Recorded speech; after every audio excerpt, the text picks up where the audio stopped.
Welcome to another episode of Talk About Black. My name is Dawid Konate Ahulu. What are some of the messages do you think that you would like to land if you are running one of the big shiny corporations out here and you're the CEO or you're in charge of recruitment or you're in the upper echelons? The main one is that diversity without inclusion means nothing. And often I think a lot of organisations see diversity as simply recruiting more people who are different. And what ends up happening is that these bright, talented young things like Bethel come and they enter an environment in which they don't feel comfortable, they don't feel like they have a voice, they don't feel like they can contribute and change the environment that they're in. So diversity is important, it's one aspect of it. But focusing on the inclusion, what happens when they get here, what's the environment like, what's the culture like, there needs to be much more focus on that, because we end up seeing situations where brilliant people enter organisations, get frustrated at promotion management practices that have unconscious bias within them, get frustrated at not being able to find a sponsor or a mentor, get frustrated at feeling like the practices within the organisation don't reflect their lived experience or can't help them grow, and then they leave.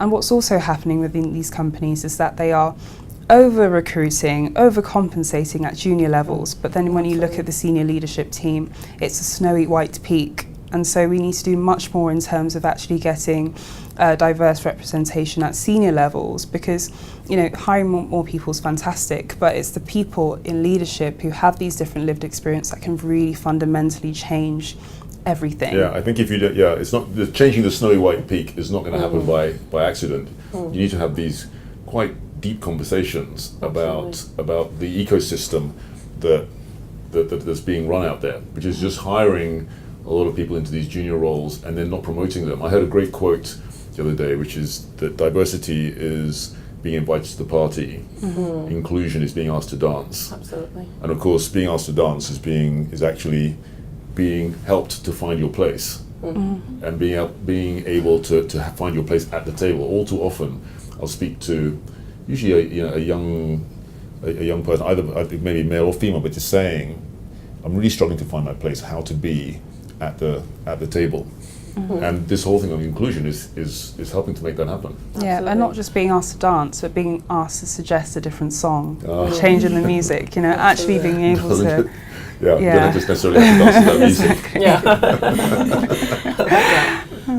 But that's the thing also with the inclusion, it's not just, part of that is accepting people for the unique and diverse talent that they can bring. And I think often when you get into a corporation, you start off as this bright young, unique individual that has all of this talent, and then you start conforming. And particularly I think for black women, it's a hard, because obviously you have the hair issue, which is massive for the black female community. There is what do you wear that can fit your body shape, that's also a big thing. And then obviously the kind of stereotype of not trying to be typecast as the angry black woman, and people too often have this viewpoint that if I'm opinionated, if I'm talking up, it's just because, she's a black woman, she's going to be loud, she's going to be angry, she's going to be aggressive.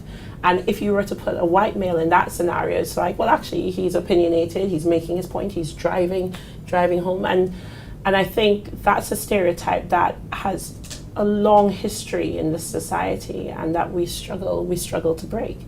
So yeah. The angry black woman, Bethel, is that something that you kind of, the point that Marissa's making, that the way you are is not the same as a 19-year-old white guy who is making the same point in the same way, wouldn't be perceived?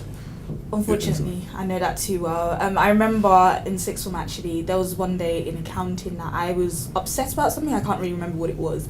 And then someone said to me, "Oh, Bethel, stop being ratchet." And they said it as a joke. And it was only because I am a black female. And I remember my white friend literally turning around and saying, "I'm angry at the same thing too. Why aren't you saying that to me?" And I remember he literally just shut down because, she really called out his bias.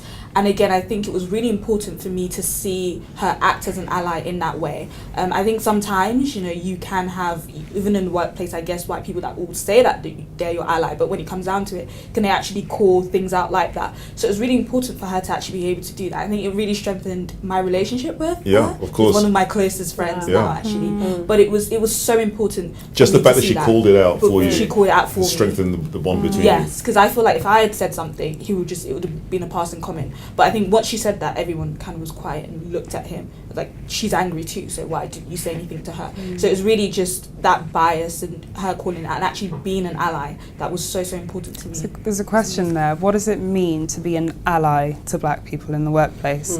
I think often, particularly white men, and it's really sad because sometimes they're talking to me and they're like, oh, but I don't feel like I can say anything, or I don't feel like it's my debate, or it makes me uncomfortable.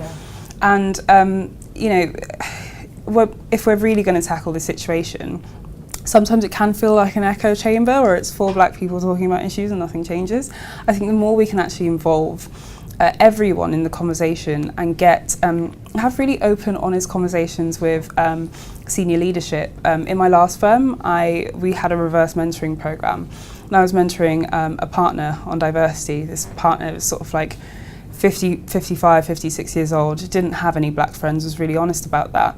And I was talking to him about what it meant to be first or second generation, and what it meant to wear weaves. And his eyes were wide open. He just completely didn't know what I was talking about.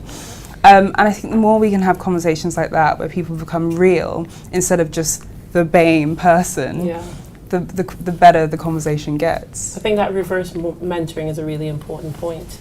You know, the number of questions I've had about, you know, locks. People just can't understand my hair. They just don't understand it. They don't know how I've got into that pattern. They don't know what do you mean what I do. They just, it's like, what are you doing? Are you like plaiting? Are you knotting? What happens when it grows out? You know, the incredibly naive question of, are you able to wash it? It's like, well, you just wash your hair like how you normally wash your hair. You know, what is with this? What is this image that you're creating about people, particularly with locks or my type of hairstyle? But I think that ability, as you said, of being able to have that open conversations, I think there's a bit on us as part of the black community to actually, you know, not be so sensitive about certain things and actually just be willing to have that conversation.